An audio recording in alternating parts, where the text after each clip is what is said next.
Estamos chegando com o nosso Você Bonita para contar o seguinte. Que momento bacana para falar desse assunto e com ela, né? Que sempre que vem eu gosto de dizer que é referência, é uma super nutricionista. Aproveitem para perguntar mesmo. Claro que quando a gente traz a pauta de nutrição, a gente também abre o assunto. Então, se você tiver dúvidas de algo dentro desta área, mas que seja diferente do nosso assunto, fique à vontade. Estou recebendo mais uma vez a nutricionista Paulinha Mello, bem-vinda. Obrigada, Tudo Carol. bem? Tudo ótimo. Então tá bom. Tá aqui em São Paulo, ela que dá uma passeada, atende em São Paulo. Salvador e Brasília. Salvador e Brasília. É, mas a base é aqui em São Paulo, tanto que estamos inaugurando uma clínica já em janeiro aqui. Que legal, parabéns, Paulinha, tá vendo? Muito bom, adoro. Sabe, eu acho legal isso, porque mostra, assim, coragem de empreendedorismo. Não é fácil, né? Então a gente tem que valorizar mesmo e tem que parabenizar. O assunto da Paulinha hoje é o seguinte, gente. Temos aqui na mesa alguns exemplos de enlatados, talvez os mais consumidos no Brasil. E a nossa dúvida é a seguinte: será que tudo bem consumir enlatados? Porque a gente escuta muito é que, de fato, podem fazer mal para a saúde, podem prejudicar. Então, a gente propôs a pauta, porque muita gente vai viajar e agora, no final do ano, é fácil comprar um enlatado. Exato. Então, vamos entender se a gente pode consumir. Bem-vinda. Obrigada, Carol. Eu acho que em relação aos enlatados, a gente tem aí duas vias.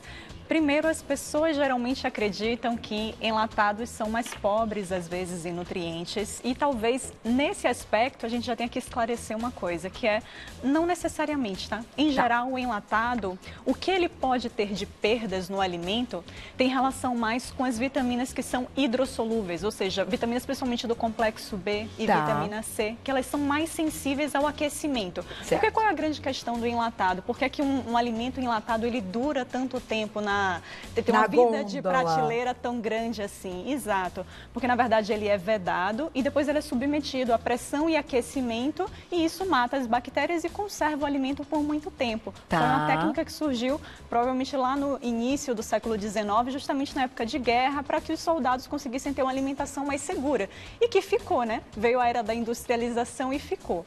Hoje a gente, Carol, acaba batendo muito no martelo de voltar um pouquinho uma coisa do comida de verdade, de comer mais, buscar mais os alimentos ali da feira ou do açougue e reduzir o consumo de produtos industrializados. Mas a gente tem que entender que, bom, em parte os produtos industrializados, eles vêm também para suprir uma praticidade que às vezes a gente precisa na rotina. E que aqui dentro tem comida. Exatamente. E tem uma comida que não necessariamente ela é menos nutritiva. Então, se a gente pensa em carboidrato, proteínas, gorduras, as vitaminas lipossolúveis, que são aquelas A, D, E e K, elas ficam bem preservadas aqui dentro. O que a gente tem que saber dividir para saber na hora de comprar um enlatado qual a gente tem que preferir é se a gente está falando de um alimento que ele é processado apenas ou que ele é ultraprocessado. Então segura essa parte que eu vou lá e já volto, que aqui está o pulo do gato.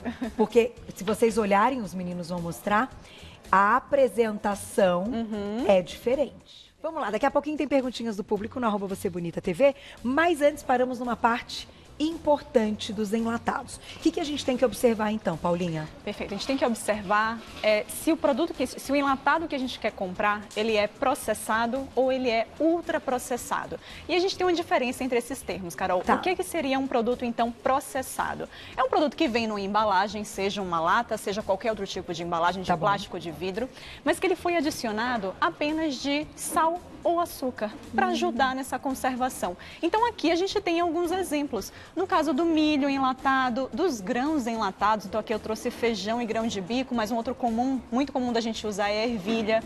Nesse caso aqui, que é o tomate pelado, eu acabo usando muito em casa isso daqui. Então tomate pelado, se você pegar a lista de ingredientes, e é por aí que a gente vai ver, então é nisso que o público tem que focar. Lê a lista de ingredientes do enlatado. Legal. Se eu leio essa lista de ingredientes e ela tem apenas, exemplo aqui, que é uma lata de grão de bico, vem apenas grão de bico, água e sal. Perfeito. Então só tem grão de bico e sal. É um alimento processado. Entendi. É um alimento que cabe na nossa rotina. Daqui a pouco eu vou falar de um viezinho aí, de algo que é pra gente ficar de olho e não trazer tanto pra rotina os enlatados. Mas se for pra gente buscar um alimento que ele é apenas processado, ou seja, foi adicionado de um pouquinho de sal, por exemplo, não tem problema. Mas aqui eu já quero fazer um alerta, Carol, porque quando eu fui buscar até essas latinhas de milho, de ervilha, às vezes que eu compro pra casa, e eu já vi que marcas diferentes, às vezes eu olho pra uma e tem só ervilha e sal. Eu olho para outra e tem ervilha, sal e algum conservante. Então observe que até mesmo dentro das marcas de um mesmo alimento, você pode ter marcas que infelizmente por algum motivo precisam colocar ainda, adicionar ainda um conservante, que é um aditivo químico, quando que tem outras que não precisam, que o sal é o único alimento que vai agregando ali. Mas aí, aproveito para essa pergunta que eu acho importante que a gente coloque também, já que a gente está falando de indústria, enfim, e do mercado. Sim. As marcas também estão atentas. Aí, se eu acredito, e aí minha pergunta é exatamente essa, elas estão buscando diminuir esses impactos ruins quando a gente fala dessas embalagens? Elas já têm, né, enfim, esse compromisso e essa responsabilidade? Eu acho que, de maneira geral, é como você falou. Hoje a gente vê até pelos produtos que estão nas gôndolas do supermercado, eu vejo isso muito claro com os iogurtes, por exemplo. Está muito claro que até grandes marcas agora já estampam no seu rótulo, logo na frente, apenas 2 ingredientes. Se ele está dizendo isso, né, uma marca que é tão popular e ela está estampando no rótulo na frente isso, é porque ela já entende que o perfil hoje da maior parte do público é se interessar em ler o rótulo, em ler a lista de ingredientes. Legal. Então está tendo um avanço. Então qual é a grande questão aqui? Quando buscar por um alimento enlatado, prefiram que seja processado, ou seja, que tenha apenas ali a adição de um pouquinho de sal, por exemplo, ou de apenas um azeite, por exemplo. Mas evitar tudo aquilo que tem aquele nome complicado que a gente não sabe de onde vem. Um exemplo aqui é o creme de leite. Creme de leite em lata, via de regra, ele vai ser um produto ultraprocessado. É raro você encontrar um creme de leite em lata que ele não venha com conservante ou um estabilizante. Então, qual é o ideal de se comprar de creme de leite? É aquele creme de leite fresco. Que está lá na parte de refrigeração. E muito menos, pior ainda do que o da lata, é o creme de leite de caixinha. Porque se você ler a lista de ingredientes de qualquer creme de leite de caixinha e ler a lista de ingredientes de qualquer creme de leite de lata, você vai ver que o de caixinha tem uma redação de aditivos químicos. Jura, mais Então ainda. ele leva muito mais estabilizante, muito mais conservante. Por isso, então, que é mais barato, a gente também tem que pensar nessa questão? Certamente. Porque, olha, gente, eu proponho até uma discussão e algo pra gente pensar, que eu acho que é pra isso que a gente tá aqui também, além, né, desse papo, né, Paulinha?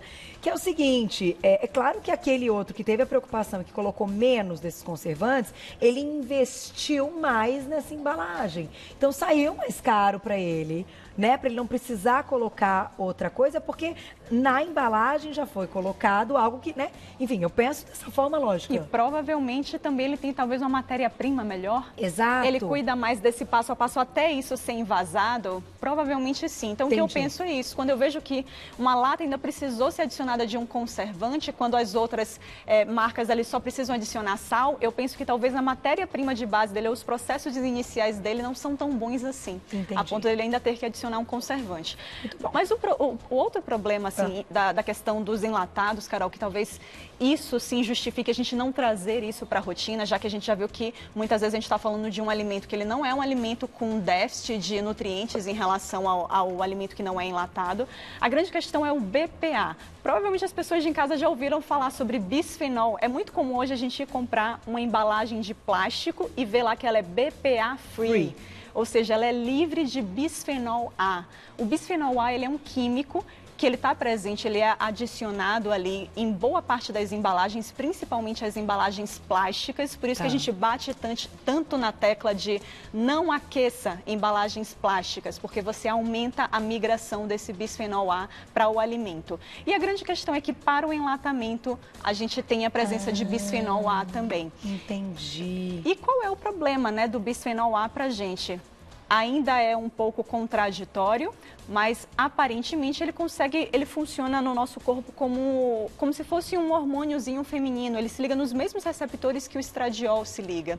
E por conta disso, já tem estudos mostrando que ele pode ter uma relação aí com falhas na parte reprodutiva, com problemas cardiovasculares. Olha. Então, tanto que já tem alguns países até que já baniram mesmo, que proíbem a fabricação de qualquer tipo de embalagem com bisfenol, principalmente embalagens voltadas para bebês e gestantes. Mas, Paulinha, eu vou fazer o seguinte, já vou colocar perguntinhas do público no @VocêBonitaTV.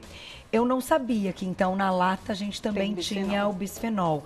E voltando ao nosso assunto do vai encarecer o produto, vai baratear, o bisfenol é barato, né? Por isso que ele acaba também presente. E, enfim, aí a gente volta na nossa discussão aí dos recursos, da forma como a gente cuida.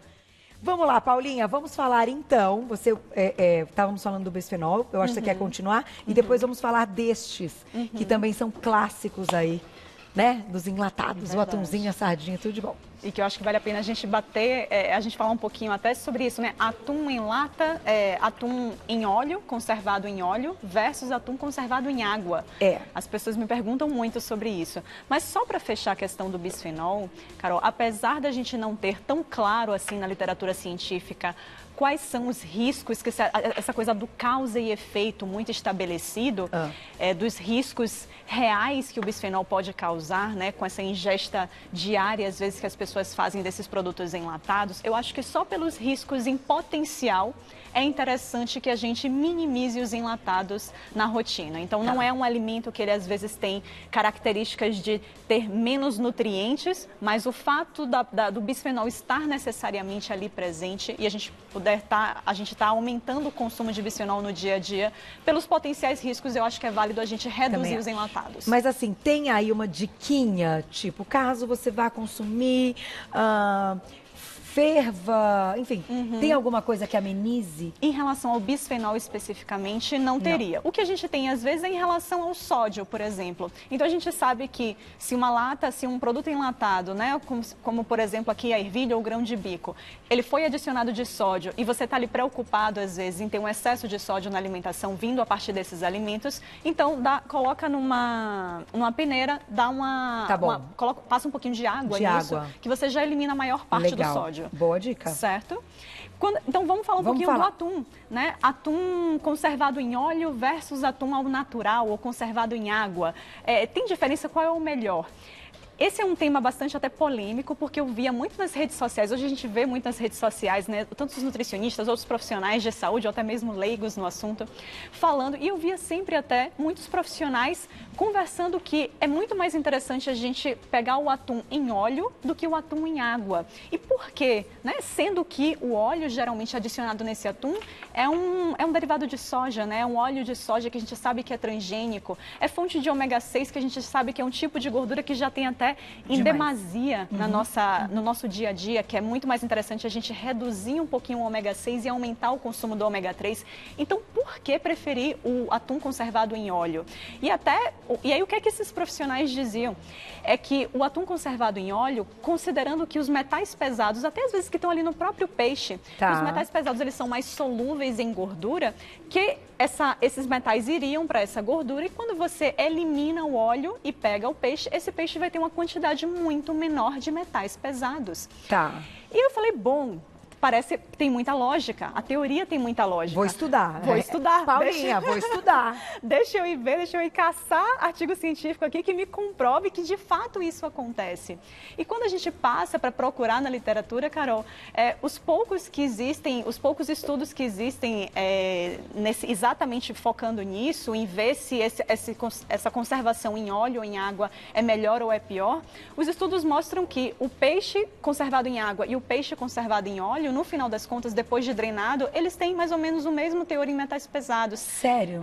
Então, assim, aparentemente, o óleo, ele não vai trazer essa proteção toda. Então, qual é a minha visão do óleo versus água? Considerando que o atum, geralmente, ele vai ser conservado em um óleo de soja transgênico, que a gente sabe que, aparentemente, não é muito bom a longo prazo para a nossa saúde, eu ainda prefiro o conservado em água, o natural. Gente, eu falei para você, eu acho muito legal quando Paulinha vem, porque assim, a gente recebe pessoal da nutrição todos os dias, né, do ano praticamente. E ela foi estudar. Então, assim, não tem comprovação assim. Que legal você contar isso pro público, né? Você já ouviu uma vez, aí você fica com aquilo na cabeça e fala, bom, mas... E aí, mas quem foi depois que ouviu alguém falando, você fala, não, eu confio na opinião daquele... Ela foi estudar. Então, acabou essa história. No final das contas, é isso. O melhor de todos é o fresco. Ai, mas olha, o fresco tá caro e eu preciso de praticidade. O de água para você ainda Eu, particularmente, ainda indico o de água. Muito bom. É isso. Se a pessoa, claro, toma os cuidados para na rotina dela já não estar muito em contato com os óleos vegetais, já diminuir como um todo o consumo de ômega 6, às vezes não tem tanto problema ela pegar o de óleo, vai eliminar ao máximo esse óleo dali e não tem tanto problema. Não pode consumir o óleo, né? Exato. O óleo é para retirar. Se existe o conservado em água e aparentemente não vai ter nenhum tipo de malefício em relação ao de óleo, que a gente sabe que é fonte de soja transgênica, melhor que a gente vá no da água. Aí, vou colocar a perguntinha do público, que sempre bomba para você na tela, quem escreveu pra gente, aproveitem, olha lá. Perguntinha da Marina, obrigada, um beijo. Você recomenda aqueles potinhos de papinha de neném para período de férias, pela praticidade? Marina, que pergunta legal. Pergunta maravilhosa. Nossa, gostei também. Lembrando que a área de nutrição materno-infantil não é a minha especialização, tá? Mas eu acho que como todo produto industrializado, Marina, o que é importante? É importante pegar a papinha, ir lá na lista de ingredientes e observar se a gente está falando de um produto que é simplesmente processado, que ele está ali num potinho de vidro, mas ele foi adicionado apenas de um pouco de sal ou um pouco de açúcar. Lembrando que, claro, sempre que a gente puder evitar essa adição de açúcar, melhor. Mas é importante você verificar na lista de ingredientes se a gente está falando de um processado ou de um ultraprocessado. Então, se nessa lista tem um monte de nome que você nem reconhece, como alimento, né? Não sabe códigos, às vezes, INSS 330, o que é isso, gente? Não é alimento. Então, claro que melhor não. Óbvio, né? O mundo ideal é você preparar a própria comidinha do bebê de alimentos frescos. Mas se tem que apelar para algo mais prático, vai lá para a lista de ingredientes e confere se a gente está falando de um processado ou ultraprocessado. O menos pior, né? Aí temos que ir já para o menos pior. A gente não sai do bom, do legal para o menos ruim, certo? Exatamente. Perguntinha do público na tela. Aproveitem. Obrigada, Marta. Um beijo. E aquelas garrafinhas de alumínio que usamos para beber água? Perfeito. Alumínio, a gente até aqui, no caso de produtos em conserva, né, de alimentos em conserva, essa latinha aqui geralmente é feita de aço. Tá. Né? Então, a migração que a gente pode ter, às vezes, de algum metal aqui é o ferro, que está presente no aço, e o estanho, que é o que faz esse invólucro aqui por dentro, essa cera por dentro. No caso de alumínio, a própria garrafa que a gente bebe água assim, ela pode migrar sem dúvida nenhuma, assim como latinha de refrigerante, latinha de cerveja, essas latinhas de bebidas que geralmente são feitas de alumínio. A gente já sabe que qualquer um dessas vasilhas, né, dessas latas, sim, pode haver migração do metal e a gente já viu que alumínio em excesso pode até estar ligado a problemas no futuro, como problemas neurológicos, inclusive. Não é o ideal a gente estar se expondo o tempo inteiro a essas embalagens. Quanto mais inerte for a embalagem, melhor. Hoje, talvez, a embalagem mais inerte que a gente tenha é a de vidro. Então, se eu posso ter uma garrafinha onde eu vou estar sempre consumindo o líquido dali de vidro, é a melhor opção, sem dúvida. O duro para as crianças, né? A gente sempre volta para mandar para a escola e tal, porque de vidro eles vão quebrar e eu acho que até é proibido na sala de aula e tal. Mas, que nem você falou, tem as de alumínio e tem as que no final também são de plástico. Aí tem que procurar o plástico sem bisfenol. Sem o BPA, exatamente. Vai para o BPA free. Exato. É uma opção. Tem jeito, é uma diariamente a gente estar envolvido, né, em diminuir esses impactos. No final, um pouco sempre vai ter, mas né, faz parte também. Dá pra fazer. Da melhor forma. Mais perguntinha aqui, escreva pra gente na tela. Amando. Fabiola, um beijo. É mito ou verdade? Comprar embalagens enlatadas amassadas faz mal para o organismo? Perfeita pergunta. Se a embalagem ela está amassada, sem dúvida, a chance de migrar o metal é muito maior. Então, a ideia é que a lata esteja completamente ali preservada e que essa cera de dentro, ela esteja, no caso, preservada. Se eu amasso, eu rompo essa cera, eu aumento a chance de migrar o metal. Então, provavelmente, vai ser um alimento que ele vai estar um pouquinho mais contaminado com metais do que se a lata estivesse intacta. E nem pensar em abrir, né, Paulinha? Aí já peguei um pouco, aí você fecha e põe na geladeira. Não, exatamente. Pense, gente, que quanto menos contato o alimento tiver com a embalagem, vai ser melhor. Então, no final das contas, abriu, pega, se acha que ainda se pegou aqui um alimento que tem uma conservazinha com sal, por exemplo, vai pegar um pouquinho, depois joga isso numa vasilha de preferência de vidro e põe na geladeira. Água, exatamente. Dá tempo de mais uma, Gláucia? Estourei tudo, né? Diretor. Mas mandaram um monte de perguntas. Quando a Paulinha vem é sempre ótimo. Adorei o tema da pauta. Eu acho que faz parte do nosso dia a dia. De fato, a busca pela praticidade, gente, não tem jeito, né? Não dá tempo todo dia de fazer tudo. É o ideal, mas é difícil chegar no ideal. Acho que a gente vive exatamente para isso. É uma vida inteira buscando o equilíbrio, o bom senso e o ideal. Então, tá aqui com as informações maravilhosas dela, que é referência. Eu sou fã, gosto do trabalho da Paulinha, falo mesmo. Quem quiser saber mais, e parabéns, viu? Muito obrigada. Vida longa aí para esse projeto. Amém. Muito legal. Vai lá no Insta para seguir, então, que é o @NutriPaulaMelo. O Melo com 2 L's, tá? Nutri Paula Melo, tudo junto, e o site nutripaulamelo.com.br. Obrigada. Um Natal lindo para você, um ano novo maravilhoso e cheio de sucesso. Amém. Tô na torcida, viu? Valeu, um beijo, Carol, até. Tchau, tchau. Ai,